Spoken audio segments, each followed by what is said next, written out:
El flujo de caja es tal vez la parte más importante de cualquier negocio. ¿Qué es el flujo de caja o por qué el flujo de efectivo es tan importante? Porque con eso pagas todo. O sea, ¿con qué pagas a tus proveedores? Con cash. ¿Con qué le pagas a tu planilla, a tus colaboradores? Con efectivo. ¿Con qué le pagas la renta, el alquiler, la campaña de publicidad? Con efectivo. Si una empresa no está generando un flujo de efectivo constante, te vas a meter en problema. Aunque tu facturación sea una maravilla, si tu flujo de efectivo no está bien, no vas a poder operar. Es como la sangre del negocio. Ser más en las finanzas se enfoca más en generar valor que realmente generar dinero. Muchas veces confundimos los términos de que generar valor es generar más utilidades o vender más, pero realmente no es lo mismo. A mí me gusta enfocarme un montón en entender los problemas de los clientes, ver también a las asesorías, a las personas individuales y cómo podemos hacer para generarles valor. Tenemos que recordarlos que el dinero simplemente es un medio para un fin, no es el fin final, ¿verdad? Tenemos que tener claro que lo que a nosotros nos importa es buscar esos objetivos y tenerlos claros en nuestra mente y enfocarnos en ellos, y que el dinero al final solo es un medio para un fin.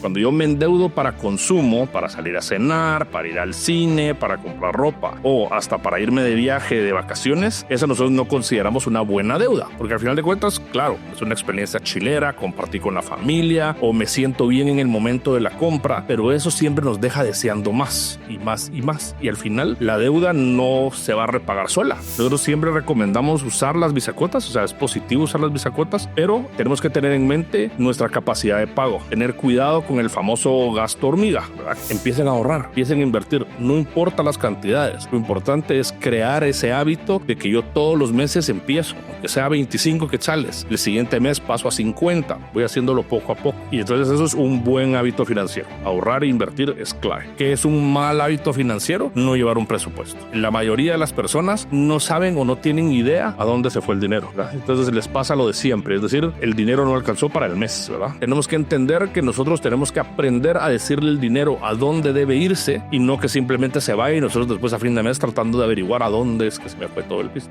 La forma más rápida de perder tu pisto es demostrarle a las personas que tenés pisto. Si nosotros somos precavidos con nuestro dinero, vamos a poderlo acumular. Bienvenidos a Ser Más, el podcast donde te ayudamos a ser más en motivación, ventas y emprendimiento. Aquí creemos que todos los días son una oportunidad para sobrepasar nuestros propios límites, para ser más y para lograr nuestros propios sueños e inspirar a aquellos que nos rodean.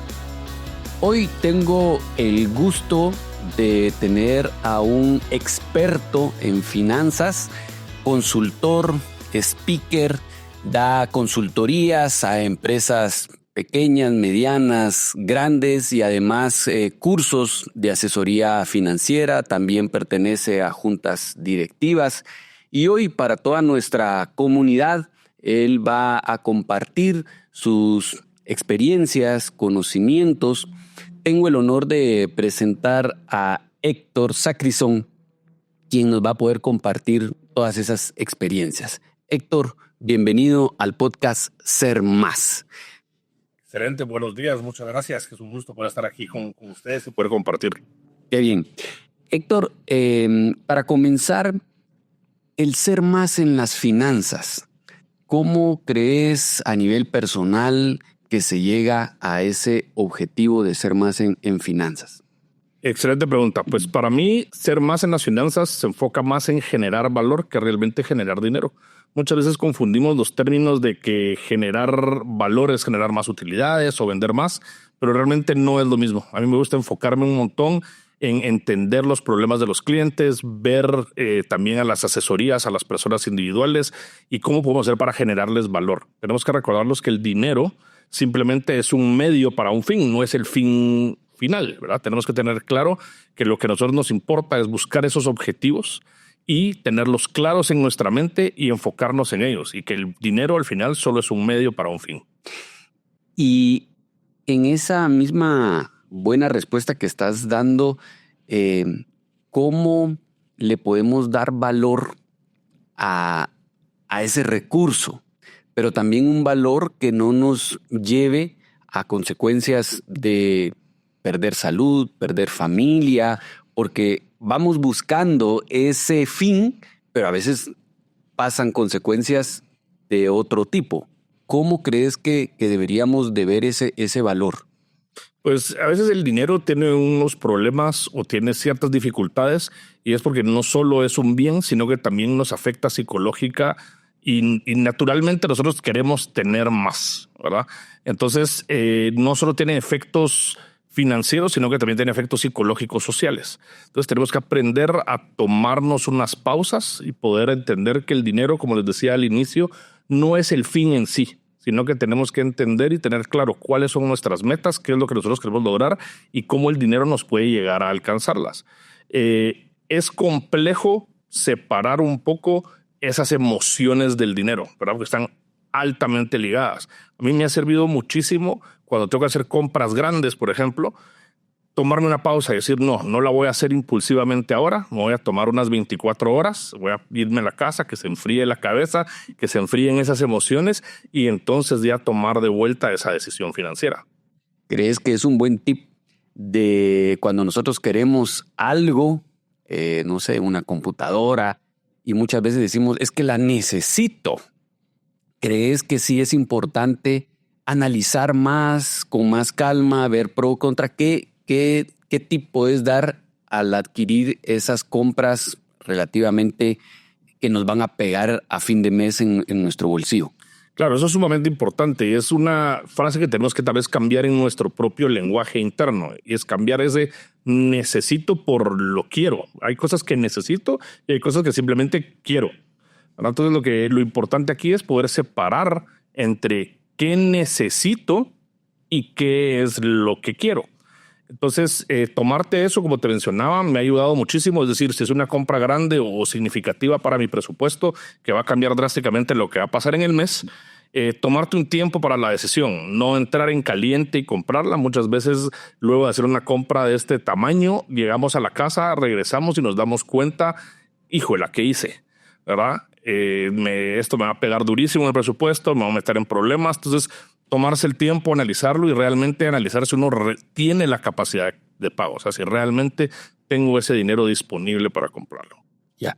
Y muchas veces también el gancho, bisacuotas. Y uno dice, no hombre, son 200 pesos, 300 pesos por 10, 12. Yo me recuerdo que al principio comenzó con 3 cuotas, ¿verdad?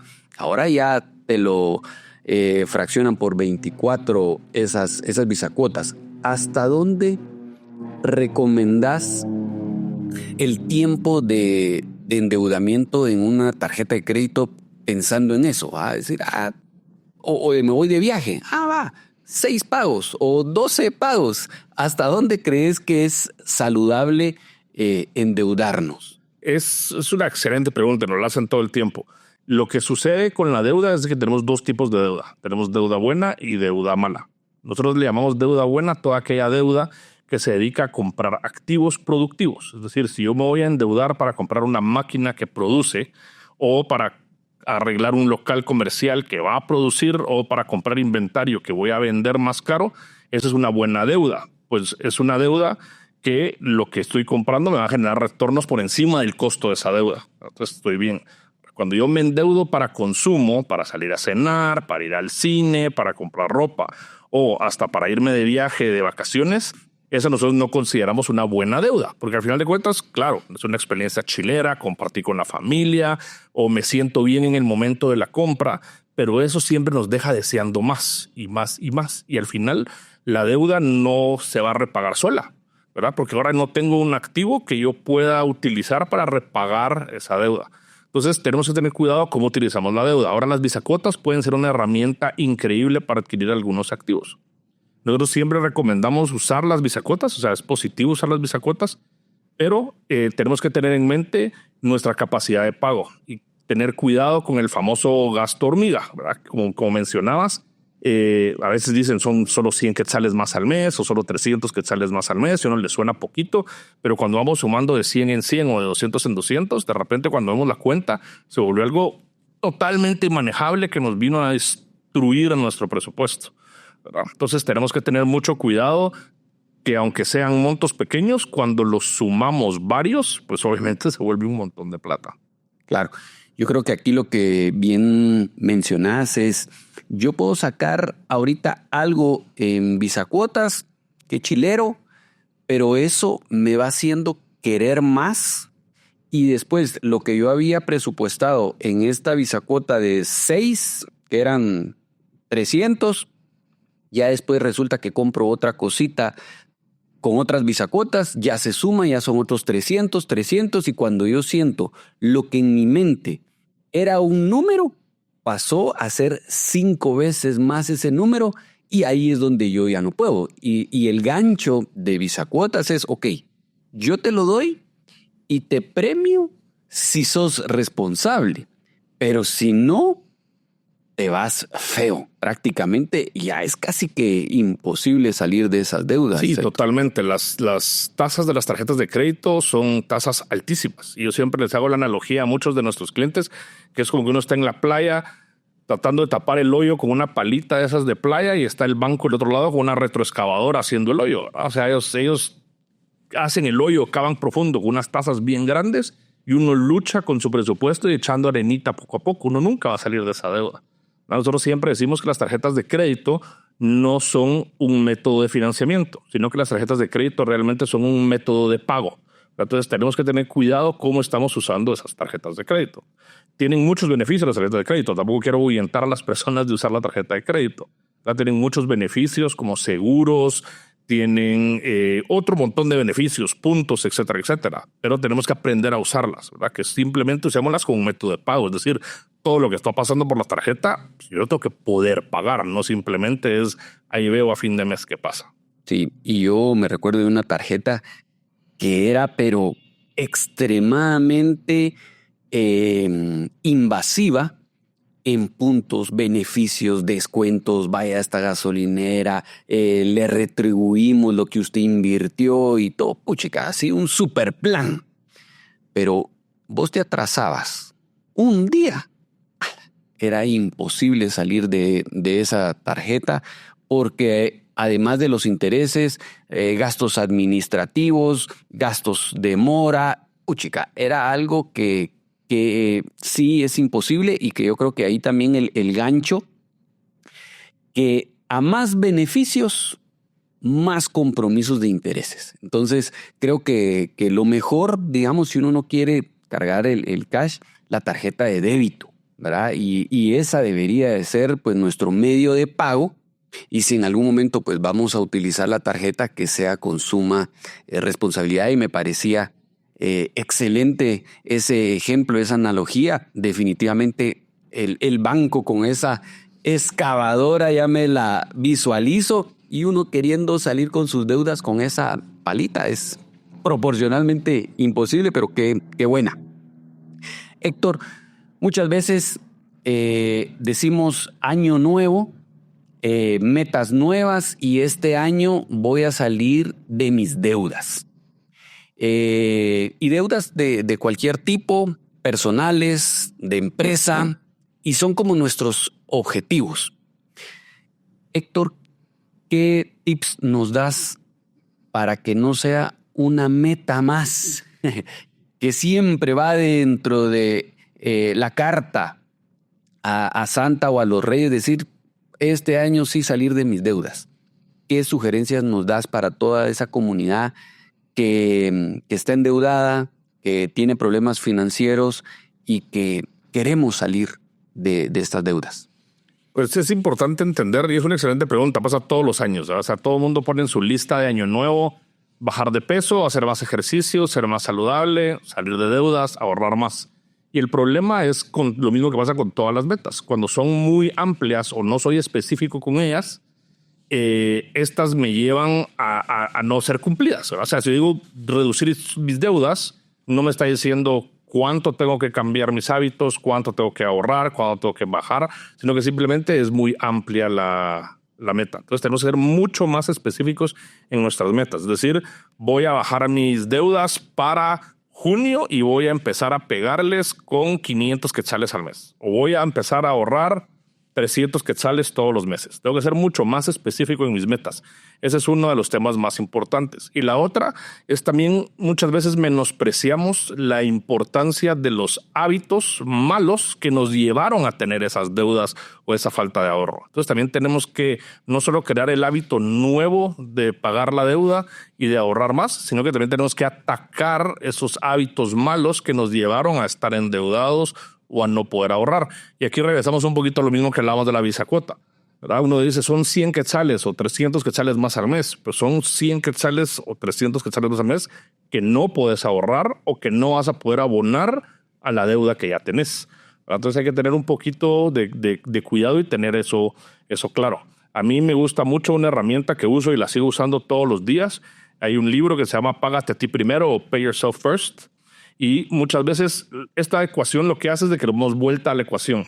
Normalmente el ahorro es lo que nos sobra después de lo que nos ingresa menos los gastos. Entonces se vuelve nuestro ahorro. Esta ecuación lo que hace es darle la vuelta y dice yo ahorro primero y entonces después tengo para mis gastos. Entonces pone el ahorro en primer plano y esto nos permite ahorrar exactamente lo que nuestra meta es, ¿verdad? Uh-huh. Ahora mira, Héctor, digamos que yo estoy endeudado, que bueno, la verdad es que no es un ejemplo, pero digamos que estoy aturdido porque ya es una meta trillada, hasta me siento frustrado porque digo yo, no hombre, sí, ya sé que de las deudas no voy a salir. Digamos que tengo deudas en las tarjetas de crédito, tengo 3 tarjetas de crédito, colegiaturas, se viene ahorita un pago importante y ya estoy pensando también a quién le voy a ir a prestar para pagar la colegiatura y adicional tengo pues una hipoteca. No sé por dónde. ¿Cuáles serían los pasos ante este torbellino mental financiero que yo tengo, Héctor? La parte más importante aquí es tener claridad de cuánto es el monto que se debe. Entonces, y a quién se le debe. Entonces, hacer una lista clara.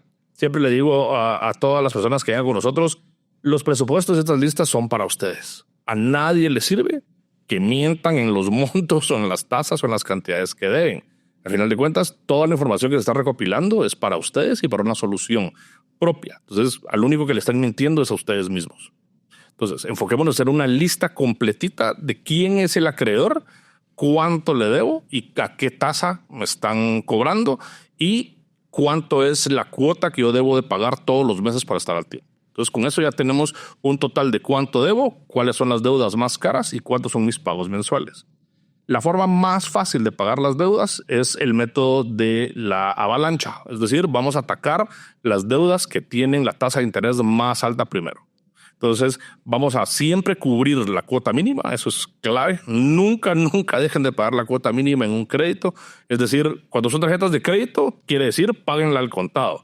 Cuando tienen un crédito hipotecario, es decir, paguen la cuota que corresponde cada mes, todos los meses. Si ustedes se van atrasando en esos pagos, eso es el acabose. Como decía Mario, justamente pasa lo de la retroexcavadora y uno con su palita. Entonces, siempre mantengamos todas las cuotas pagadas todos los meses. Cualquier excedente que podamos tener, entonces lo vamos a usar para ir pagando la deuda de tasa de interés más alta primero.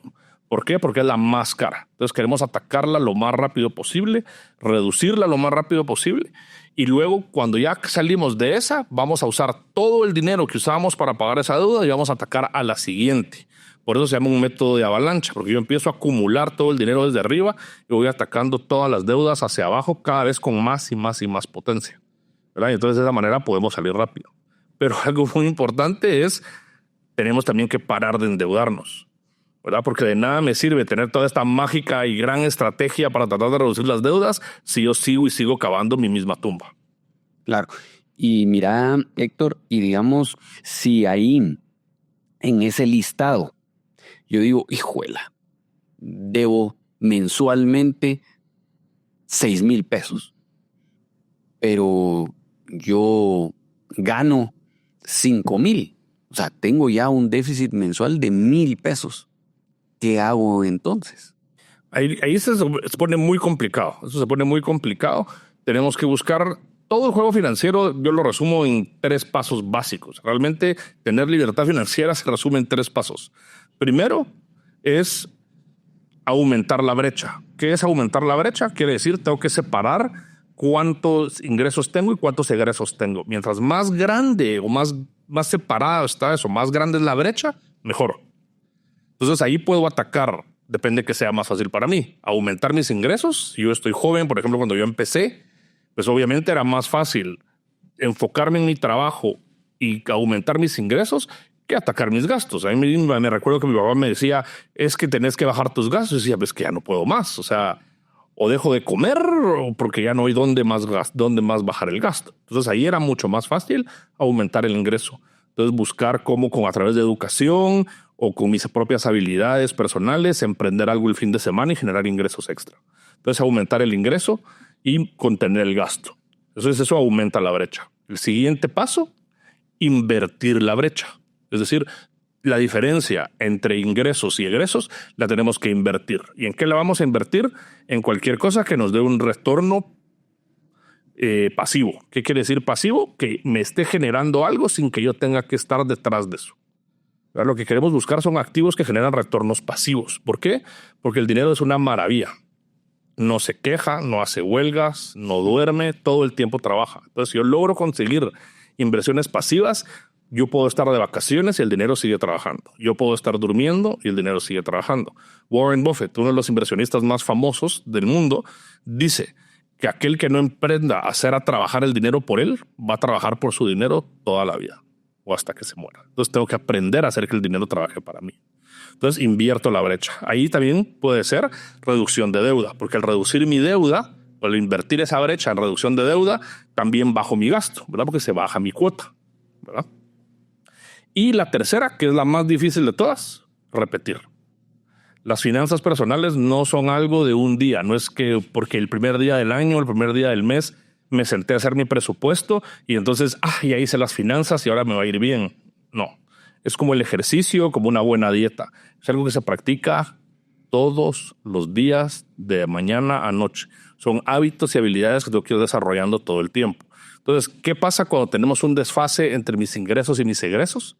Pues obviamente tenemos que ir a buscar ayuda. Tenemos que entender que los bancos, aunque muchas veces suelen sonar como el enemigo de la historia, realmente el negocio de ellos tampoco es perder dinero. ¿Sí? Entonces, si nosotros nos acercamos a los bancos o a diferentes instituciones financieras, podemos buscar ayuda de cómo podemos reducir esa cuota para llegar a un acuerdo donde hay algo que yo sí puedo pagar. Porque eventualmente el negocio del banco son 2 cosas. 1, cobrar intereses. Y 2, recuperar el capital. Al banco le interesa recuperar el capital. ¿Por qué? Porque el capital no es de ellos, ¿verdad? El capital es de los depositantes. Entonces tienen que recuperarlo. Entonces es muy importante entender eso y llegar a negociar con los bancos. Buenísimo. Y mira, Héctor, hablabas de los hábitos malos y de los buenos. ¿Qué hábitos consideras que son esos malos y buenos? En términos financieros, los hábitos buenos, vamos a empezar por el lado positivo, es el ahorro. Yo siempre les digo, la mayoría de personas creen que para invertir o para ahorrar se necesitan ser millonario o tener grandes cantidades de dinero. Y es tal vez lo más lejano. Cada vez más con acceso a la tecnología y cuentas de corretaje en línea, casi cualquier persona con casi cualquier monto puede empezar a invertir en bolsa, puede empezar a hacer un montón de diferentes cosas. Cada vez más se abren más estos panoramas. Entonces, es importantísimo empezar a ahorrar lo más temprano posible. ¿Por qué? Porque como dice el dicho, el tiempo perdido nunca lo encuentras. Es decir, el tiempo que pasó ya se perdió. Hay un ejemplo muy claro que se usa siempre en las clases de la universidad y te dicen, si tú a los 25 años empiezas a ahorrar $100 al mes, para tu edad de retiro vas a tener aproximadamente $1,000,000. Pero si te esperas 10 años para empezar a ahorrar esos $100, es decir, arrancas a los 35 años, vas a tener solo $300,000 a la misma edad. Es decir, esperarte 10 años te costó $700,000. Y eso es porque el dinero crece a tasa de interés compuesto, es decir, es exponencial. Y mientras más tiempo está invertido, más tiempo le da de multiplicarse y crecer. Entonces, un buen hábito para empezar en el 2025 sería empiecen a ahorrar, empiecen a invertir. No importa las cantidades. Lo importante es crear ese hábito de que yo todos los meses empiezo, aunque sea 25 quetzales. El siguiente mes paso a 50. Voy haciéndolo poco a poco, ¿verdad? Y entonces eso es un buen hábito financiero. Ahorrar e invertir es clave. ¿Qué es un mal hábito financiero? No llevar un presupuesto. La mayoría de las personas no saben o no tienen idea a dónde se fue el dinero, ¿verdad? Entonces les pasa lo de siempre, es decir, el dinero no alcanzó para el mes, ¿verdad? O sea, no me dieron suficiente dinero para este mes. Sí, entonces tenemos que entender que nosotros tenemos que aprender a decirle al dinero a dónde debe irse y no que simplemente se vaya y nosotros después a fin de mes tratando de averiguar a dónde es que se me fue todo el pisto. Entonces el presupuesto es una excelente herramienta para mejorar ese mal hábito. Y como ya hablamos, los gastos hormiga, ¿verdad? Los gastos hormiga, esos gastos chiquititos que creemos que son insignificantes y después paran siendo un montón. La vez pasada estaba haciendo la cuenta y eso es un caso real, o sea, pasó a mí, de cuánto estoy gastando en membresías de Netflix, Disney, HBO y que le pago algo a los hijos y que paga y uno dice, son $9, $10, $7, pero cuando uno lo suma es un platal, ¿verdad? Entonces hay que tener mucho cuidado con los gastos hormiga, porque justamente como hablamos de la bisacuota, suenan montos chiquitos que al final suma y se vuelven un montón. Buenísimo. Héctor, me gustaría hacer un resumen hasta donde vamos, porque has dicho cosas muy importantes, muy valiosas para nuestra comunidad. El número 1, conocer bien nuestras finanzas, hacer yo le diría una bitácora de todo lo que debemos. ¿Cuál es la tasa más alta? Muchas veces ni la tasa conocemos del interés. Y el efecto avalancha, ¿verdad? Conocer cuál es esa tasa de interés que nos está dejando más pobres, más endeudados. Y recuérdese de esa excavadora que le está sacando todo y que usted con una palita. Entonces, conocer esa tasa de interés que lo está endeudando más y atacar esa, procurar salir lo más pronto de ella para poder ir pagando todas las demás. Y sobre todo, conocer esos hábitos buenos y malos que nos han llevado a nuestra situación financiera. Podemos estar bien o podemos estar mal y eso es a nivel personal. ¿Qué queremos en nuestra vida, en nuestra libertad financiera? Y por supuesto, si ahorita estamos pasando por una situación difícil, lo más importante es tomar un alto, reconocer que hemos tomado malas decisiones y que nos han llevado a esta situación y parar. Porque también si seguimos en ese círculo vicioso, pues nunca vamos a mejorar. Y yo creo que si uno quiere cambiar, definitivamente el primer paso es reconocer y querer cambiar. Así que esos pasos que nos acaba de decir Héctor me han parecido fabulosos. Ahora, Héctor, muchas veces, como bien decías, la plata es emocional y racional. Entonces, ¿cómo yo financieramente puedo atraer o puedo alejar el dinero según mi forma de ser y qué analogía sacas?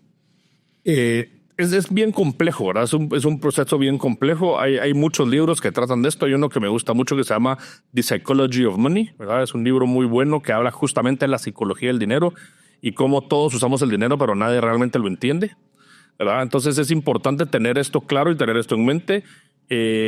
Lo más difícil, y le pasa a todos, yo caigo en esto todo el tiempo, es separar las emociones de las decisiones financieras. Y es bien complejo. Está comprobado que el ser humano toma más del 80 o el 90% de sus decisiones de una manera emocional. Y eso incluye las compras grandes, inversiones, etcétera, etcétera. Entonces tenemos que tomarnos esa pausa que te decía y tomar esa mentalidad de decir no. voy a tomarme por lo menos unas 12 o 24 horas para pensar esto, que se enfríe la cabeza, me voy a ir a la casa, le voy a dar vueltas a la idea y luego voy a tomar la decisión si invierto o no invierto, compro o no compro. Porque en caliente, pues, ¿quién no quiere un carro nuevo? ¿Quién no quiere una compu nueva? ¿Quién no quiere un celular nuevo? ¿Verdad? O sea, es que o sea, si todo el mundo tuviera la posibilidad de hacerlo, nadie va a decir, no, fíjate que no, muchas gracias, Mario, a mí no, que el carro nuevo no me llama la atención, no lo quiero. Es bien difícil. Entonces, eso es lo que complica la situación. Y la otra es de que los vendedores y los mercadólogos se han vuelto muy buenos en hacernos cambiar ese chip de no es de que lo quiero, sino que es que lo necesito, ¿verdad? Entonces, hay que tener cuidado con eso y poder separar un poquito lo que es necesario de lo que simplemente es un gusto. En tu experiencia, Héctor, con emprendedores o en tus cursos de capacitación financieros, ¿hay alguna personalidad que vos digas, ya sé por qué le ha ido mal o ya sé por qué esta persona ha triunfado en sus finanzas? ¿Hay algunas características que vos ya vayas detectando en las personas? Fíjate que es difícil, no hay nada al 100%, pero hay generalidades. Normalmente las personas que no les va muy bien en las finanzas son aquellas que todo el tiempo sienten que tienen que estarle demostrando a las personas que tienen y que son algo, ¿verdad? Si yo me siento que tengo que llegar al trabajo y tengo que demostrarle a mis compañeros de trabajo que yo estoy bien a través de cosas físicas, es decir, tengo la bolsa de la última moda o me compré el último iPhone o porque llego en el carro más chilero a la oficina, esas personas tienden a tener problemas financieros. ¿Por qué? Porque en vez de ahorrar o estar enfocándose en las partes positivas de las finanzas, están enfocadas en el consumo para demostrarle a sus compañeros o familiares o amigos de que ellos tienen y que financieramente están estables. Y hay un dicho que me llama muchísimo la atención que dice, cabal, la forma más rápida de perder tu pisto es demostrarle a las personas que tenés pisto, ¿verdad? Si nosotros somos precavidos con nuestro dinero, vamos a poderlo acumular. Y es algo que yo he aprendido muchísimo. Con mi esposa tenemos un negocio y el negocio atiende pues es para clase B más para arriba. Y los clientes son clientes con capacidad de compra, pero son bien difíciles de cobrar. ¿Por qué? Porque yo lo que me he dado cuenta es que las personas que tienen dinero porque lo cuidan, no porque lo malgastan, ¿verdad? Entonces tenemos que entender que el dinero no está hecho, como les decía, como un fin en sí. No se trata de solo tener dinero por tenerlo, ¿verdad? Se trata de tenemos que tener un fin para nuestro dinero. Y, por ejemplo, para mí un fin muy claro es que el dinero trabaje para mí y que eventualmente todas mis cuentas las pueda pagar el dinero que trabaja para mí y yo no tenga que trabajar para pagar mis cuentas. Eso es una meta para mí muy interesante. Ahora, ¿qué personalidades son positivas o les va bien con el dinero?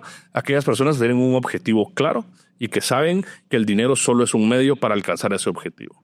Es decir, no tienen que estarle demostrando a nadie que anda con camisas de marca o que tienen el carro de última moda o que tienen que estar poniéndose igual que el vecino de que ellos viajan 2 veces al año, entonces yo tengo que viajar 2 veces al año y que ellos cambiaron de carro cada 2 años, entonces yo tengo que cambiar de carro y que el vecino puso las lucecitas de Navidad no sé cómo, entonces yo tengo que comprar las lucecitas y ponerlas. Entonces todo eso lo tenemos que aprender a controlar. Y regresamos otra vez a lo mismo, separar la emoción de la lógica, ¿verdad? Y entender que pues cada quien tiene diferentes realidades. Y qué interesante cómo el dinero está ahí. O sea, para ambos perfiles, el dinero está ahí, pero va a depender de nuestra parte emocional, mental, cómo lo queramos atraer y muchas veces por quererlo atraer tanto, lo alejamos, ¿verdad? Y muchas veces con nuestras emociones, con nuestras acciones de querer, de tener, lo necesito, lo estoy alejando cada vez más y obviamente pues aquí como bien lo decís, nosotros somos los que hacemos construir esa riqueza o somos quienes lo alejamos y qué bueno que se haya podido definir, como bien decís, no hay una receta que para todos les vaya por igual, pero sí van comportamientos, patrones que se van repitiendo para el éxito o para el fracaso financiero. Héctor, ahora otra de las preguntas claves.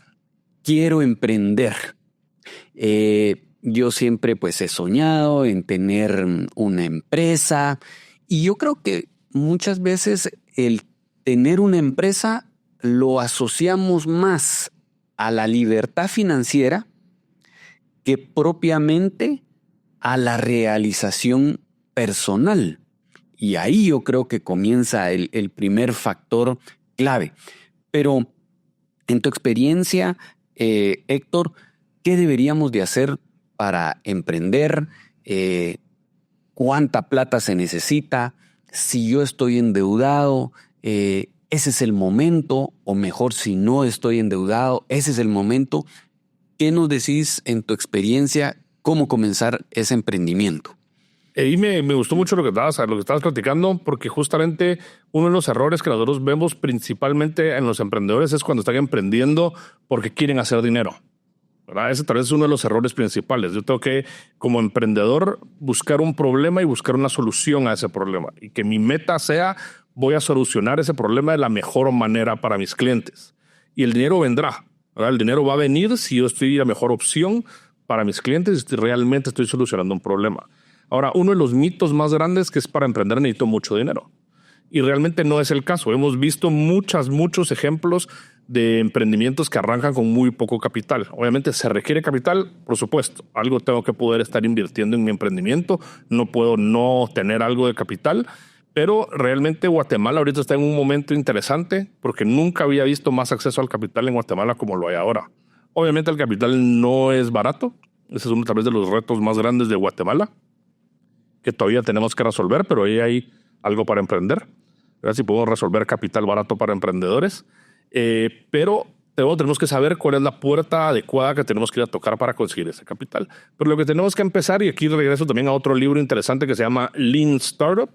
Lean Startup nos dice que nosotros tenemos que empezar con un producto mínimo viable, o el MVP en inglés, que es el Minimal Viable Product. Es decir, creemos un prototipo de nuestro servicio o nuestro producto que podamos de una vez empezar en el mercado a probarlo con nuestros clientes y familiares y empezar, como les digo yo, no se cansen de preguntar. Pregunten y sigan preguntando a sus clientes, a su mercado objetivo, de qué es lo que quieren y cómo poco a poco esto puede ir arrancando. Un ejemplo que me gusta mucho es la empresa Rappi de Colombia, que es básicamente como Pedidos Ya, hacen delivery o Uber Eats. Ellos empezaron con una bicicleta y WhatsApp, ¿verdad? O sea, realmente no necesitas muchos recursos para empezar. Ahora son uno de los emprendimientos más grandes de Latinoamérica.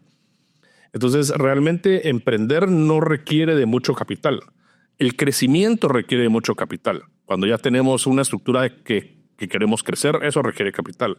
Pero emprender, buscar un producto, un servicio que es una solución para nuestros clientes, eso no requiere de mucho capital. Simplemente lo que necesitamos es un poco de capital para llegar a ese producto mínimo viable donde podamos empezar a hacer testeos y empezar a hacer preguntas con nuestros clientes. A veces, Héctor, nosotros decimos, no, hombre, es que, por ejemplo, voy a poner una tienda de accesorios para mujeres. Entonces digo yo, no, es que yo tengo que estar en una zona o tengo que estar en un centro comercial porque si no, no me va bien. Le tengo que poner una iluminación, es que le tengo que poner anuncios en redes sociales, si no, no me va bien. Entonces empiezo a justificar esas inversiones y de mi presupuesto, que era algo para iniciar, me voy a una superinversión, pero ¿cómo manejar esa parte del equilibrio de decir, ok, yo le voy a meter lo mínimo viable a meterle más y que ese sea un riesgo para poder fracasar? Y yo creo que en tu experiencia nos dirás, pero a medida de que esa brecha sea mayor de recuperación, pues de igual manera tocará más que trabajar, más sacrificios, etcétera. Entonces, ¿cuál debería de ser el camino, Héctor, para no endeudarnos y no justificar que porque tengo que estar aquí, porque le tengo que hacer esta publicidad, si no mi negocio va a fracasar? Es una excelente pregunta y la respuesta tal vez no es tan simple. Primero, a mí me gustan mucho los negocios o los emprendimientos que arrancan teniendo claro en qué puedo invertir que me va a dar un retorno aunque no me vaya bien. Por ejemplo, inventario. Si yo compro, para seguir con tu ejemplo de artículos para mujer, no sé, peines, ¿sí? Yo compro peines y pongo mi tienda y me va mal, pero tengo los peines ahí, igual los puedo vender a costo y recuperar mi dinero.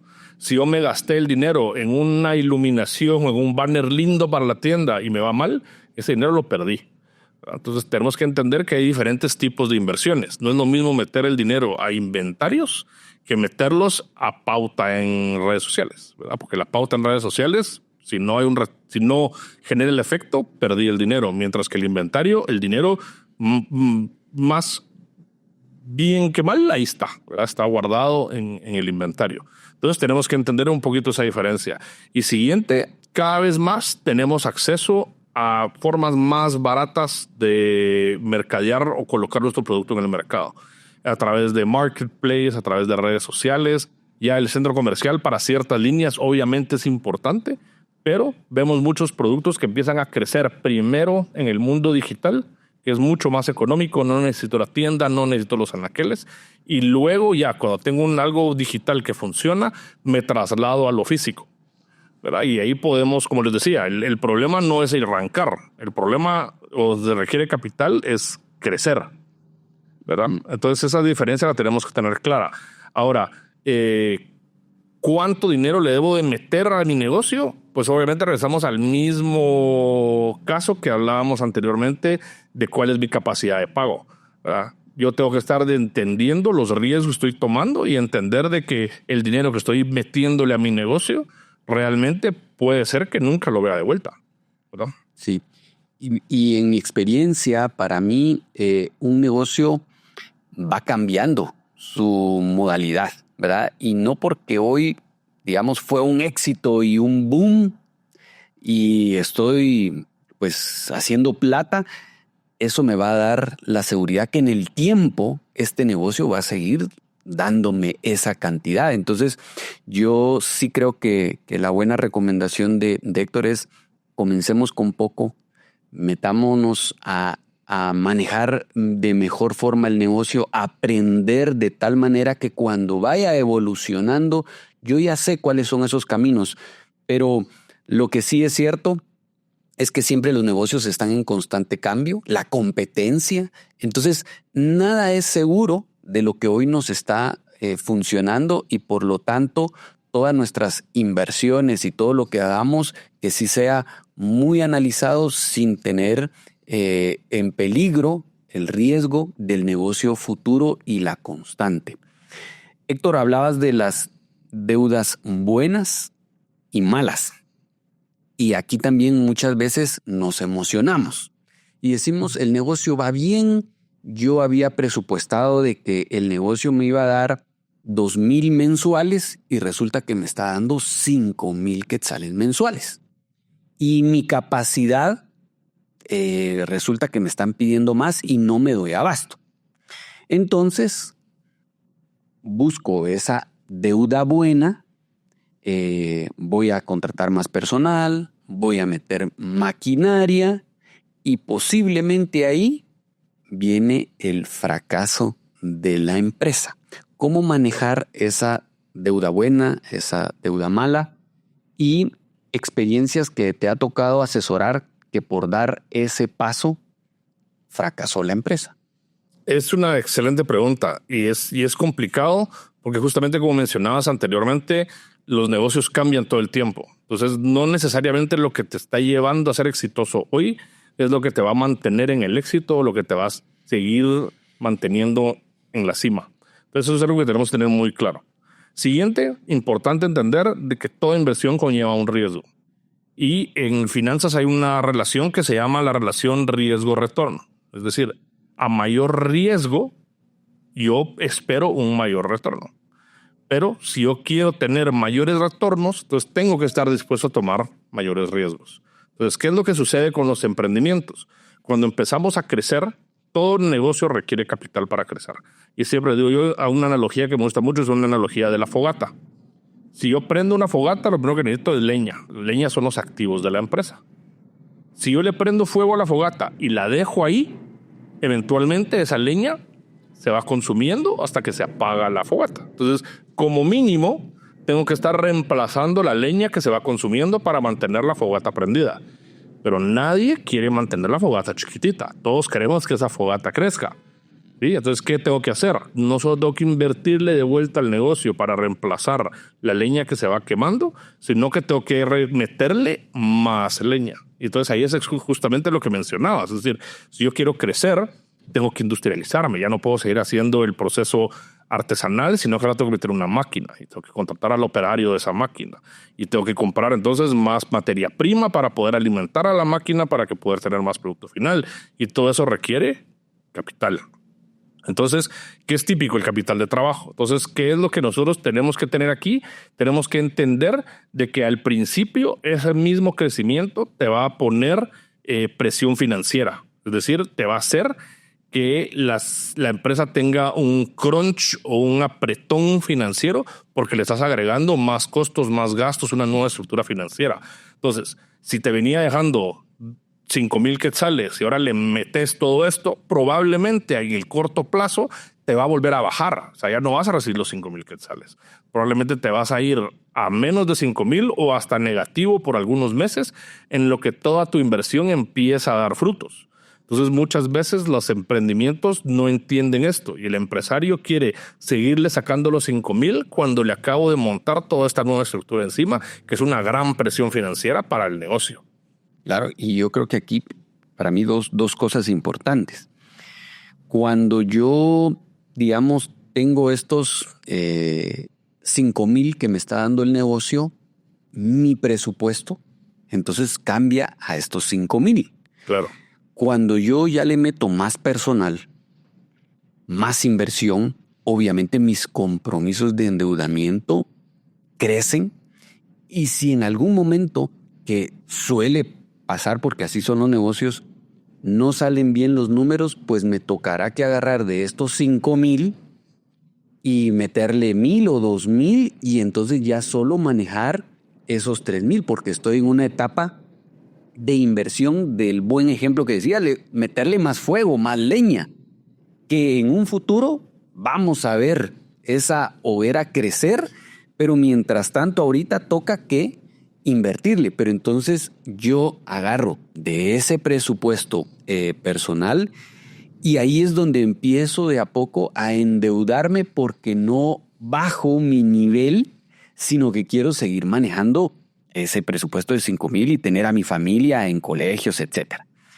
Y el punto 2 también, Héctor, que muchas veces el emprendimiento es rentable, es bueno, pero yo con tal de hacerlo crecer, muchas veces es ahí donde está el dolor de las empresas.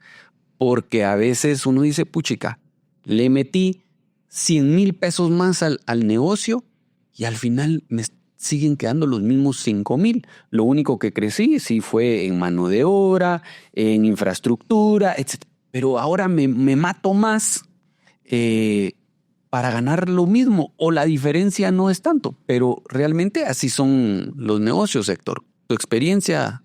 Sí, es importante entender, y desde el punto de vista financiero, tal vez los ojos son algo fríos y cuesta entenderlo, y me pasa mucho cuando estoy en juntas directivas. Es decir, la pregunta principal es ¿cuál es el retorno sobre mi inversión? Esa es la pregunta importante que tenemos que hacer en términos financieros. Es decir, ¿le voy a meter 100,000 quetzales más? Ok, esos 100,000 quetzales, ¿cuánto es lo mínimo que yo espero recibir de vuelta de esos 100,000?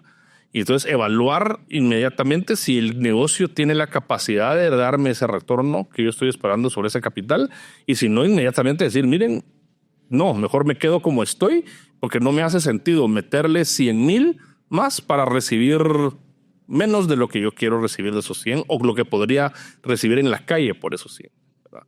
Eso es tal vez una parte interesantísima del tema financiero que me gusta mucho hablar, y no es lo mismo vender más ni tener más utilidades que generar más valor, porque el valor se genera cuando yo estoy recibiendo dinero por encima de mi costo de capital, mientras que las utilidades son simplemente un número contable. Es decir, me está diciendo que yo vendí por encima de mis costos y gastos, pero no me está diciendo si yo estoy generando mayores retornos que el dinero que yo invertí o que el dinero podría estar generando en otra inversión. Entonces, en los negocios, al final de cuentas, algo que a mí me gusta mucho hablar, una analogía que me gusta es que son como un relojito suizo. Muchas veces en la universidad nos lo enseñan como en compartimentos, ¿verdad? Nos dicen esto es mercadeo, esto es recursos humanos, esto es contabilidad, esto es finanzas. Pero al final de cuentas no funciona así. Un negocio funciona como una máquina compleja con muchos engranajes. Y si yo cambio la estrategia o me voy a la cajita de mercadeo y cambio mi estrategia de mercadeo, no puedo pretender de que todas las otras cajitas van a seguir operando igual. Un cambio en la estrategia de mercadeo va a tener repercusiones en toda la máquina. Entonces yo tengo que estar siempre atento a todos los engranajes y todo lo que está sucediendo en cada decisión que yo estoy tomando. Buenísimo. Y Héctor, nos hablaba sobre esa personalidad y yo le quiero hablar a nuestra comunidad que muchas veces en los negocios también por nuestra forma emocional o cómo nos queremos vender hacia nuestro círculo de amistades o familia, porque a veces también el emprendimiento lo enfocamos, es que yo quiero que me vean como el empresario y que se refieran a mí para la familia. No, vos es que aquel ya puso el negocio y mira, le está yendo bien. Pero muchas veces entonces le queremos meter más plata al negocio para que nos vean de que la empresa es grande y que ya no es aquella empresa artesanal, pero el fin principal es más apantallar, hacerlo más social que realmente la razón de ser por lo que fundamos ese emprendimiento. Y al hacer este tipo de cosas, seguramente la posibilidad de fracasar es muy alta porque genuinamente no está conectado nuestro ser del emprendimiento, de lo que queremos lograr, del valor que realmente queremos dar hacia esa solución de problema, y va con otro sentido, y cuando ese sentido no se conecta con mi ser, la posibilidad es muy alta del fracaso. Héctor, cuando hablamos de capital y de tener inversionistas, muchas veces nosotros los emprendedores decimos es que el banco no me va a prestar porque no tengo nada que hipotecar, porque no sé qué el banco me puede dar. Sin embargo, quiero hacer la aclaración para nuestra comunidad que realmente ahora los bancos se han vuelto mucho más accesibles, ¿verdad? De años anteriores, donde sí definitivamente uno tenía que entregar todo un listado de cosas, de pertenencias para poder prestar el dinero. Ahora los bancos se han vuelto muy accesibles. Pero pensando en que no fuera el banco, sino mi amigo, mi familiar, el que me preste el dinero, ¿qué características tendría que tener este inversionista para después no poner en riesgo el éxito del negocio y que esto no se convierta en un problema posterior? Nosotros cuando vemos emprendimientos, y hemos analizado varios y hemos apoyado a algunos inversionistas, grupos familiares que quieren invertir en emprendimientos, buscamos algunas cosas claves en el emprendimiento. Primero, buscamos que tengan un modelo de negocio claro, es decir, que entiendan y que puedan articular claramente a qué se dedican, ¿verdad? ¿Cuál es el propósito del negocio? ¿Sí? ¿Cuál es el producto o el servicio que están vendiendo? ¿Cuál es su mercado objetivo claro? Es decir, tengan claro quién es ese cliente. Es algo sumamente importante porque al inversionista le entiende o le interesa saber que ustedes comprenden a su cliente cuántos hay y dónde están para saber el tamaño del mercado. Siguiente, ¿cuál es tu ventaja competitiva? Aquí es donde muchos tropiezan, ¿verdad? Es decir, tienen que saber claro qué me diferencia a mí de la competencia. Y esa pregunta muchas veces es difícil de contestar para un emprendedor cuando nunca la ha pensado. Es decir, ¿por qué te lo voy a comprar a ti en vez de comprárselo a alguien más? ¿Verdad? ¿Qué te hace a ti diferente? ¿Qué te hace único y difícil de imitar? Esas son preguntas clave que nosotros buscamos a la hora de hablar con un inversionista, con un emprendedor, perdón. Y la otra es que entiendan sus números. Esta es tal vez el pecado número uno de los emprendedores en Guatemala. Y es de que muchos son muy apasionados, entienden su modelo de negocio, entienden su mercado, entienden el producto o el servicio, pero tienen muy mala relación con los números. Es decir, no saben hablar claramente de sus números. Si tienen números, no son claros y la mayoría no tienen números, o sea, no tienen una contabilidad. Entonces es bien difícil presentarle a un inversionista, este es mi negocio, no solo en palabras, sino que en números. Es decir, no solo digo que lo puedo hacer, sino que aquí te demuestro que lo estoy haciendo a través de los números.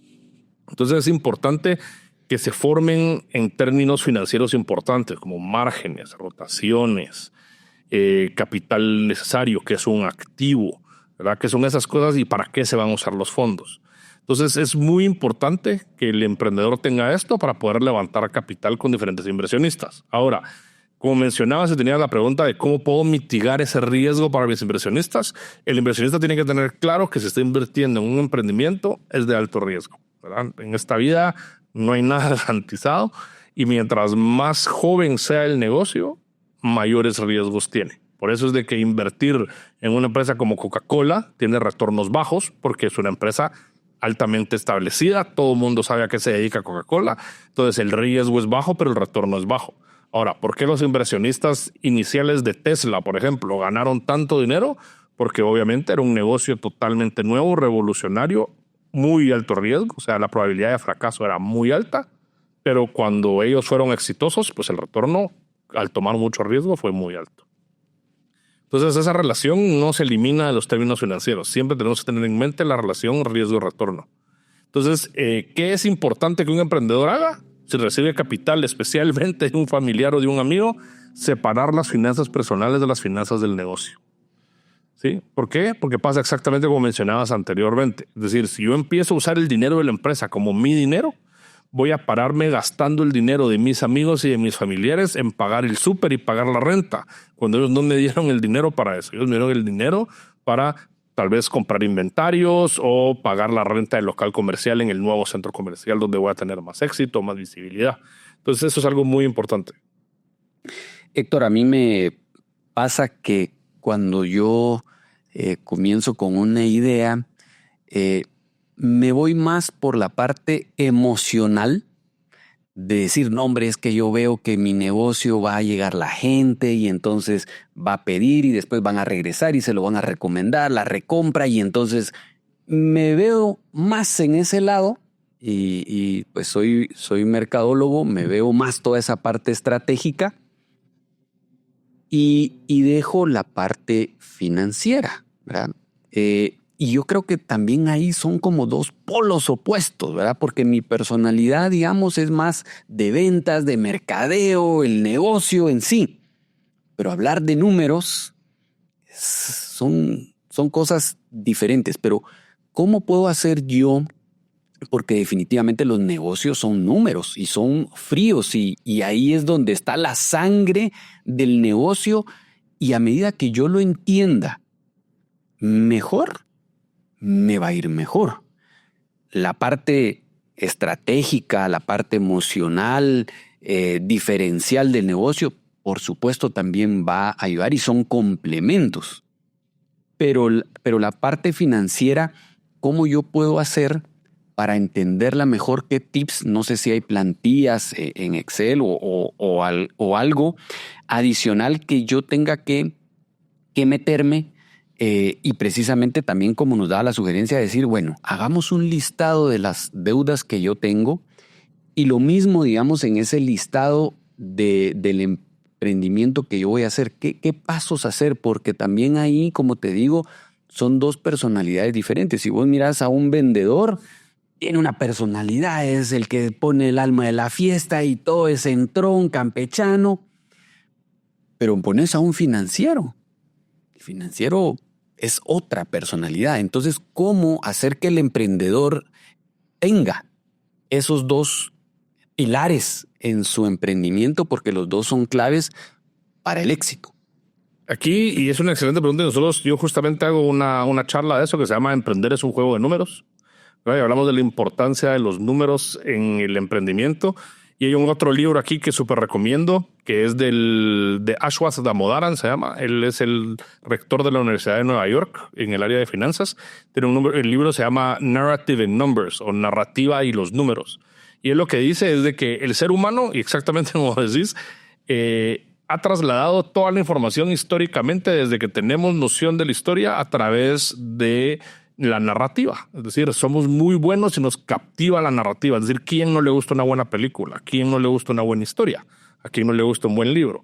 Y así es como presentan los negocios. O sea, cuando uno va a una presentación de negocios o uno ve Shark Tank, por ejemplo, es una narrativa lo que me están diciendo, es una historia la que me están contando. Entonces, los buenos emprendedores son aquellos que tienen una muy buena narrativa. Pero lo que argumenta Damodaran es de que la narrativa es bien chilera. Pero el problema es de que es bien difícil separar la narrativa de la tierra y de las nubes, ¿verdad? O sea, rapidito, cuando empezamos en una historia, empezamos a armar castillos en el aire y empezamos a fumarnos un montón de cosas.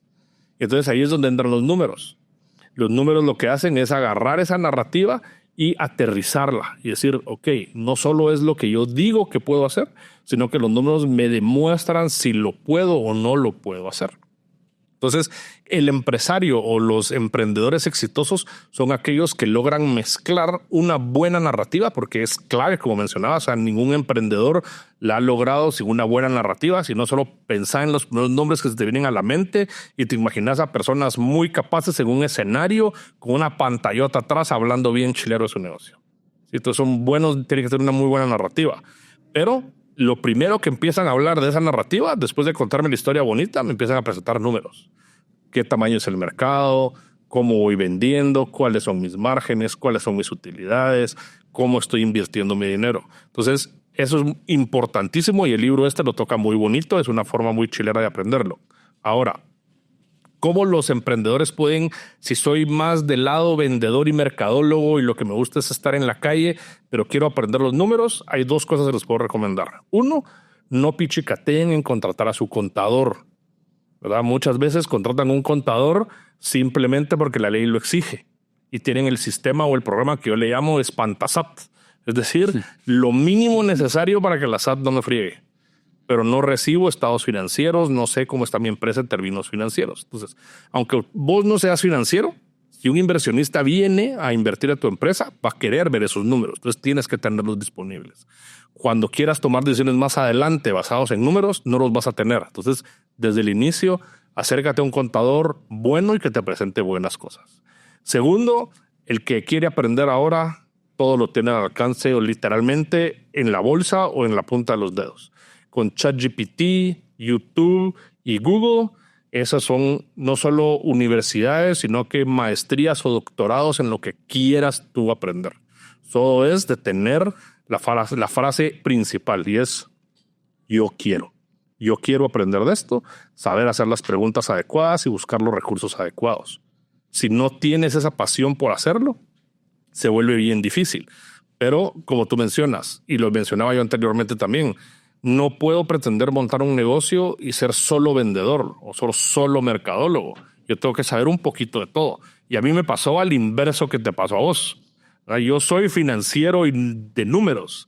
Y entonces a mí me tocó aprender el lado mercadológico y de ventas, ¿verdad? Para tener un perfil balanceado. Sí. Y yo creo que, digamos, en ese perfil balanceado, qué bueno que lo mencionas, porque aquí no se pone como que los números sean la prioridad o que el marketing sea la prioridad, sino que ambos tienen que ir de la mano y ambos se complementan, ¿verdad? A medida que uno se enfoque solo en uno, le va a pasar factura el otro. Y si el otro te puede ser muy bueno, pero también te va a pasar factura el otro, ¿verdad? Sí, es importantísimo y eso es lo que me gusta a mí de este libro que te recomendaba de The Negative Numbers. Lo que dice es que tenemos que entender de que el modelo de negocio, la historia que yo cuento en la calle o le cuento a mis inversionistas o que yo le vendo a mis clientes, tiene que estar representada exactamente igual en los números. Es decir, si yo digo que puedo vender a cierto margen, el margen tiene que verse representado en los números. Si yo digo que yo voy a importar mi producto y se va a tardar tanto tiempo, eso lo vamos a ver reflejado en los números. Los números tienen que contar o cuentan la misma historia que lo que cuenta el modelo de negocio.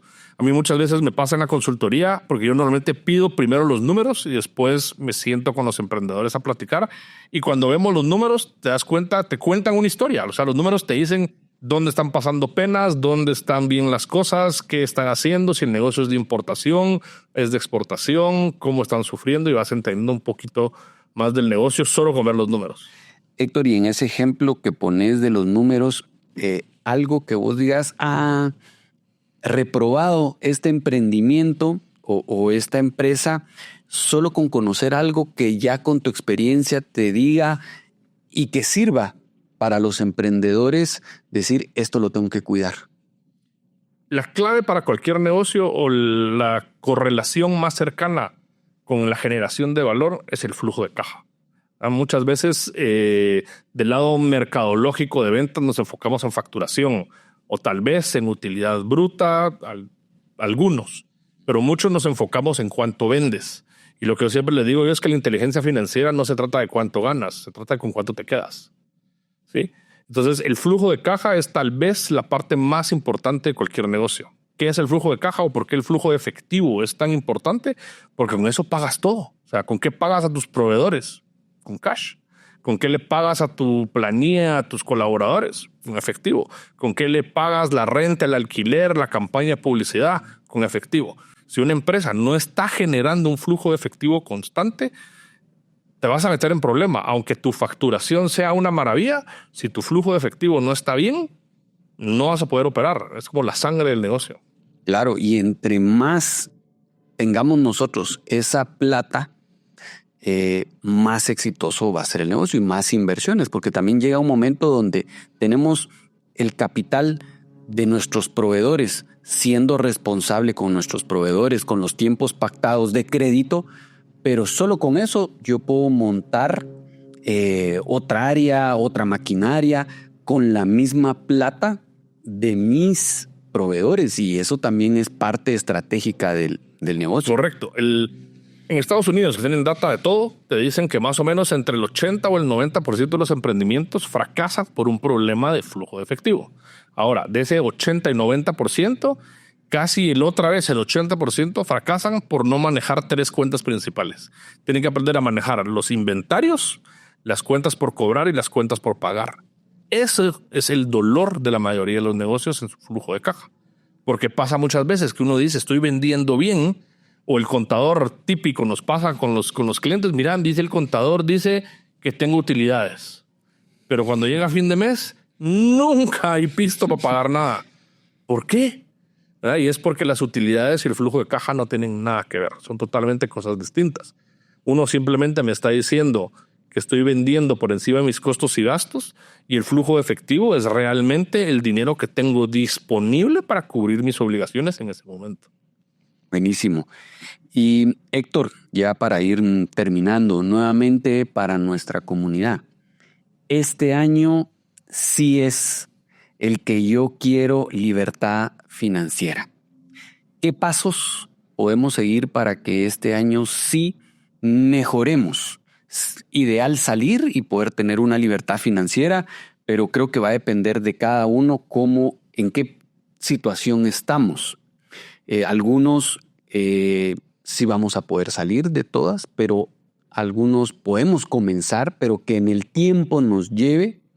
Y por eso me encantó también el ejemplo que pusiste. Si nosotros comenzamos a los 25 años con $100 mensuales de ahorro, a los 50 años, 50, 60 más o menos, tendríamos $1 millón. Pero es esa constante, es ese hábito bueno del ahorro. Entonces, para este año, ¿cuál sería el paso a paso para poder tener una libertad financiera? Yo creo que lo importante, él siempre y el recomendado en todos lados te van a decir, es tener un presupuesto, ¿verdad? Y el presupuesto es obvio, es una respuesta obvia, porque no solo te enseña dónde están realmente tus ingresos y tus egresos, sino que te da la realidad financiera de dónde estás parado. Pero yo quiero cambiar un poquito la recomendación y yo les diría que tal vez lo importante es entender el valor de dinero en el tiempo. Ese es tal vez uno de los problemas principales que yo he estado viendo en las finanzas personales, que es justamente lo que hablábamos del ahorro. Es decir, el valor de dinero en el tiempo me dice que el dinero tiene diferentes valores en diferentes momentos del tiempo. Cuando yo lo ahorro, ese valor de dinero en el tiempo trabaja para mí. Cuando yo lo ahorro, lo invierto, esa tasa de interés hace que mi dinero crezca de forma exponencial y hace generar riquezas más grandes. Einstein decía que la fuerza más grande del universo es el interés compuesto. Entonces, si nosotros podemos usar ese interés compuesto a nuestro favor, vamos a generar mucha riqueza y estabilidad y libertad financiera. Pero cuando nos endeudamos, el interés compuesto funciona en contra nuestra, funciona a favor de las instituciones financieras que nos dieron ese crédito. Entonces tenemos que entender ese valor del dinero en el tiempo y que obviamente el presupuesto es importante. No puedo gastar más de lo que ingresa. Eso creo que es bastante lógico.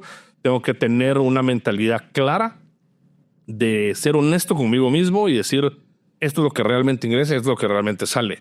Pero yo creo que si realmente quieren hacer una diferencia en este 2025 es empezar a tener esos hábitos nuevos.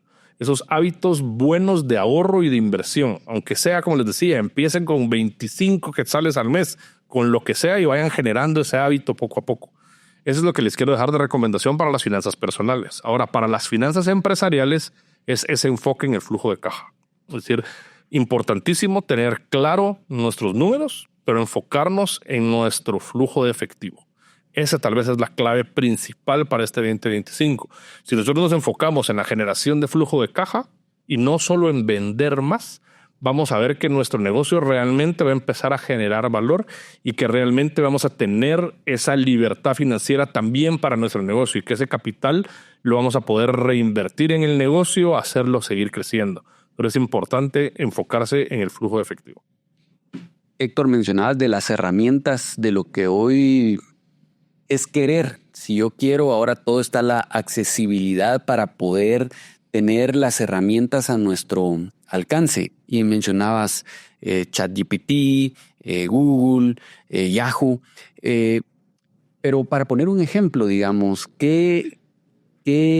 ¿cómo sería el paso a paso, digamos? Para yo decir, bueno, quiero meterle a ChatGPT esta pregunta o le meto este presupuesto.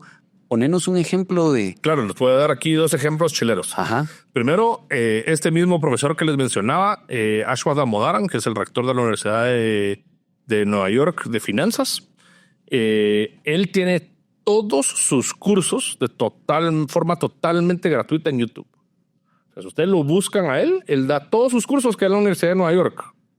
Están totalmente gratis Buenísimo. en YouTube.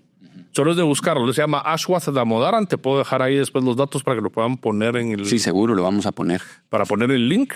Y él tiene cursos desde finanzas corporativas, evaluaciones de empresas, etcétera, etcétera. Todo totalmente gratuito en YouTube, ordenadito, con su playlist y todo. Buenísimo. Ese es uno buenísimo. Y el otro es ChatGPT. A mí me ha ayudado muchísimo. Yo lo uso todo el tiempo en el negocio. Como le digo yo a la mayoría de mis clientes, casi todos los correos que se redactan en la oficina fueron redactados a través de ChatGPT. Ya nos hace bastantes propuestas también, pero en términos de educación financiera es increíble. Cuando salió ChatGPT, o cuando yo lo usé por primera vez y me puse a escribirle y a conversar con ChatGPT, te das cuenta que realmente es como hablar con un experto en lo que quieras. Obviamente siempre hay que tomarlo con un granito de sal porque a veces es bien mentiroso y hay que tener cuidado con la información que nos da, pero para temas de definiciones, para hacer análisis y un montón de cosas es muy, muy bueno. Entonces, ¿qué cosas hemos hecho nosotros con ChatGPT que les puede ayudar? Es si ustedes tienen un estado de resultados, por ejemplo, lo puedes cargar a ChatGPT y pedirle que te haga un análisis básico de ese estado financiero. Te puede calcular márgenes, te puede calcular rotaciones, el estado de resultados y balance, te puede hacer un montón de información y decirte cuál es la salud financiera del negocio.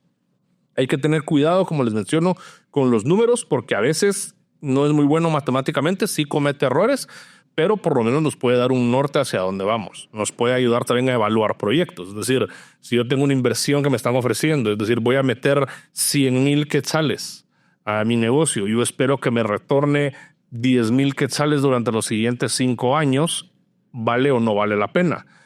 ChatGPT me puede hacer un análisis de esa información también. Así como planteé esa pregunta, se la puedes plantear a ChatGPT y te va a contestar si eso no es rentable, ¿verdad? Entonces creo que son excelentes herramientas que te pueden ayudar. Ahora también todas las plataformas de Windows traen Copilot, que básicamente es lo mismo que ChatGPT, solo que es la versión de Microsoft, que también te ayuda muchísimo. Y obviamente nunca olviden los recursos típicos, ¿verdad? Como lectura. O sea, hay muy buenos libros de muy buenos autores con muchísima experiencia que puedes aprender muchísimo. Gracias, Héctor. Y a mí lo que me ha servido en ChatGPT es que de lo básico se va volviendo cada vez más complejo, pero esa complejidad de comunicación que yo tengo me va haciendo también analizar. Y en los negocios se necesita ese análisis, ese pelotear las ideas. Y qué mejor con un experto como ChatGPT, donde nosotros le metemos mi situación financiera es esta, incluso hasta emocional, nos da tips de cómo manejar esa ansiedad de las deudas. Entonces yo creo que, como bien decís, es yo quiero. Si yo quiero, las herramientas están hoy en día y solo es que nosotros lo queramos hacer para poder mejorar en lo que nosotros queremos mejorar. Héctor, el podcast Ser Más, y desde el lado financiero, ¿qué debemos de hacer para ser más financieramente o qué consideras que una empresa, emprendimiento o persona debe de lograr para ser más? Aquí lo importante es, uno, nunca dejar de crecer, es decir, estar abierto al nuevo conocimiento, buscar nuevos recursos, ver qué está pasando y entender que siempre hay espacio para mejorar. Luego, es importantísimo empezar con números clave. Yo siempre digo que para un buen financiero tiene que haber una buena contabilidad. Si no hay una buena contabilidad, es imposible hacer finanzas. Entonces, algo que es importantísimo para todos los negocios es arranquen desde ya con una buena contabilidad. No pierdan toda esa data financiera. Si ustedes no levantan buena contabilidad, no están recibiendo toda esa información. Entonces, después cuando la quieren rearmar, es imposible. Entonces, necesitamos tener buenos números para tomar buenas decisiones financieras. Y siguiente sería mantengámonos educándonos todo el tiempo. Tenemos que aprender la terminología. Pero como te decía, no se trata solo enfóquense en lo financiero. Traten de ser emprendedores bien balanceados en todas las áreas y cuando es necesario, al igual que lo hacemos en nuestra vida personal, busquemos a expertos para fortalecer las áreas donde nos sentimos débiles. Si yo tengo un problema legal, no me pongo yo a hacer mis contratos yo solo. Contrato a un abogado. ¿Verdad? Si yo tengo un problema médico, no me pongo a recetarme a mí mismo. ¿Sí? Contrato a un doctor. Si yo tengo problemas financieros o hay dificultades por las que estoy pasando que no puedo resolver, acérquense a un experto financiero que los pueda ayudar a resolver esos problemas. Entonces, para hacer más en términos financieros, básicamente se resume en 3 cosas. Mantente educado, de mente abierta. Hazte o fórmate balanceado, ¿verdad? Es decir, busca esas ayudas financieras. Y tercero, si no sabes y estás muy trabado, busca un experto. No tiene nada de malo levantar la mano y pedir ayuda. Héctor, ¿y qué es ser exitoso en finanzas desde tu experiencia? Para nosotros o para mí, ser exitoso, la libertad financiera, como te mencionaba. Es decir, en términos personales, cuando ya mis propias inversiones o mi propio dinero trabaja para mí al punto en el que ya se encarga de todos mis costos y gastos, eso es una paz mental muy rico y estaría un éxito en mis finanzas personales. Pero para verlo en un modo más completo, tal vez lo que a mí realmente me llena no es simplemente apoyar a los emprendedores y empresarios, sino que también, por ejemplo, me gusta mucho dar clases, doy clases en la universidad y poder compartir ese conocimiento también lo llena a uno mucho. Hay un estudio de un profesor de Harvard que dice que hay 5 cosas que podemos hacer con el dinero. ¿Sí?